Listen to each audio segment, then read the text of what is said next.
ആരാധന സമയത്ത് ഒരു പക്ഷേ പ്രത്യക്ഷപ്പെടുന്നത്, അൾത്താരെ പ്രത്യക്ഷപ്പെടുന്ന അപൂർവമായ ഒരു പ്രത്യക്ഷീകരണമാണത്. ആ പ്രത്യക്ഷീകരണത്തിന്റെ അടിസ്ഥാനത്തിലാണ് ഞങ്ങളിപ്പോൾ പ്രാർത്ഥിക്കുന്നത്. ആ പ്രത്യക്ഷീകരണം അനേകം മക്കളിലേക്ക് ഇന്ന് വിശ്വാസമായിട്ടും പ്രത്യാശയായിട്ടും ദൈവസ്നേഹമായിട്ടും അടയാളമായിട്ടും ജീവിതത്തിന്റെ വിടുതലായിട്ടും പതിനായിരക്കണക്കിന് മനുഷ്യരെ അതിന്റെ ആനുകൂല്യങ്ങളും അനുഗ്രഹങ്ങളും പ്രാപിച്ചുകൊണ്ടിരിക്കുകയാണ്. കർത്താവെ, അത് തുടരുവാനും എന്റെ കാലത്തിന് ശേഷവും ദൈവത്തിന്റെ ആ പദ്ധതി തുടരുമെന്നുള്ള ബോധം എനിക്കുണ്ട്.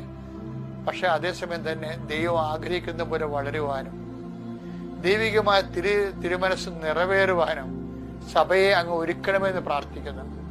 കർത്താവെ, ആരെല്ലാം പ്രത്യക്ഷഗണത്തെ വിശ്വസിക്കുന്നുവോ, ആരെല്ലാം പ്രത്യക്ഷഗണം വിശ്വസിച്ചുകൊണ്ട് ഉടമ്പടി എന്ന ജീവിതമാർഗത്തിലേക്ക്, ജീവിത